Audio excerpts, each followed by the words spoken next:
أهلا بيكم. تخيلوا كده معانا مكانين، الاتنين على نفس المسافة بالظبط من خط الاستواء. المفروض يعني إن الجو فيهم يبقى شبه بعض، صح؟ النهارده بقى هنكتشف ليه الافتراض ده ممكن يكون غلط تماما، وإزاي مكانين زي دول ممكن نحس إن كل واحد فيهم في عالم تاني خالص. خلينا نبدأ بلغز محير.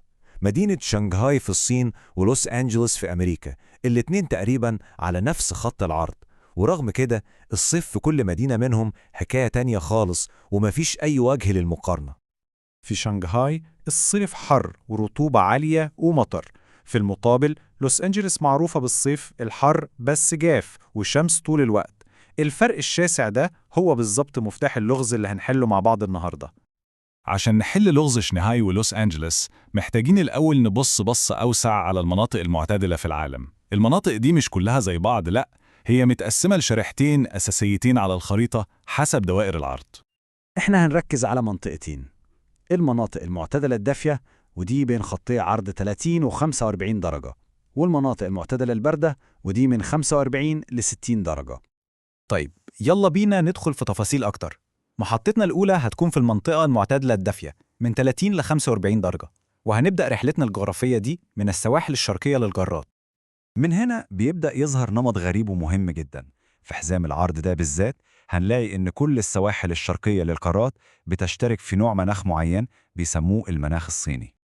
المناخ ده مش موجود في الصين بس، والمدهش إنه بيتكرر بنفس الشكل تقريبا في جنوب شرق أمريكا وعلى السواحل الجنوبية الشرقية لأستراليا وأمريكا الجنوبية وأفريقيا، كلهم على سواحل شرقية وفي نفس نطاق العرض.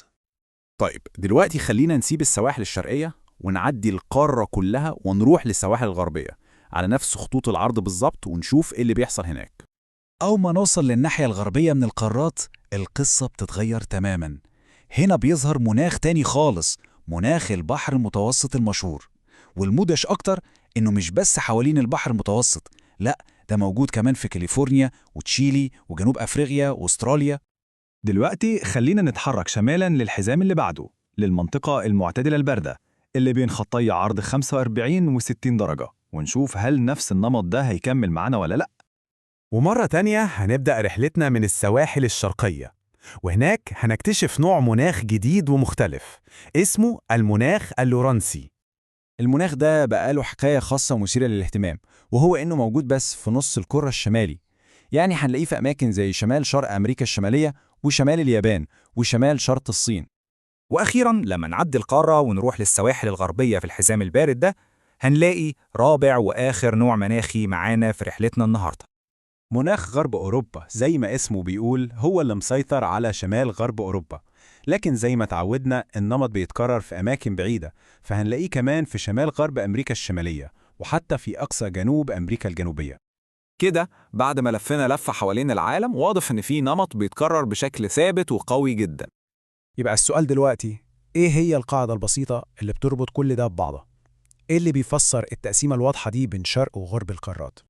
الإجابة كلها بتتلخص في قاعدة بسيطة جدا بس قوية جدا، قاعدة الشرق ضد الغرب.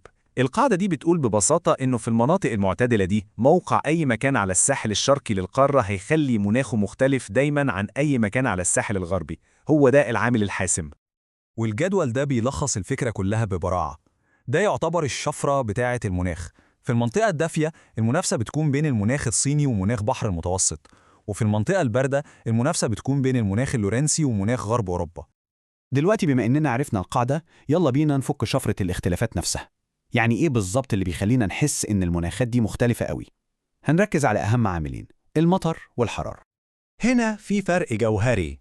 في السواحل الشرقية أكتر وقت المطر بينزل فيه هو الصيف، على العكس تماما في السواحل الغربية أكتر وقت المطر بينزل فيه هو الشتاء. يعني ببساطة الشرق معناها صيف ممطر والغرب معناها شتاء ممطر. جملة صيف حار وجاف وشتاء دافي وممطر هي التلخيص المثالي لمناخ البحر المتوسط، وده بالظبط اللي بيحل لغز لوس أنجلس اللي بدأنا بيه. ده وصف دقيق جدا للصيف هناك. وعلى الناحية التانية جملة صيف حار وممطر والشتاء بارد وأكتر جفافاً دي هي شفرة المناخ الصيني، واللي بتشرح لنا بالظبط ليه الصيف في شنغهاي بيكون رطب جداً. الحرارة والمطر بيجوا مع بعض. ونفس المنطق بتاع الشرق وغرب ده بينطبق على خطوط العرض الباردة. في الشرق المناخ اللورنسي صيفه معتدل وممطر، أما في الغرب مناخ غرب أوروبا صيفه ألطف والمطر بتاعه كله بينزل في الشتاء. يعني لما نعرف قاعدة الشرق ضد الغرب دي، كأننا بالظبط مسكنا عدسة جديدة بنشوف بيها خريطة العالم بشكل مختلف تماما. بس الموضوع ده بيخلينا نفكر في سؤال أكبر. لو ده هو النمط بتاع السواحل، يا ترى إيه هي القوى الخفية التانية اللي بتشكل المناخ في كل حتة على كوكبنا؟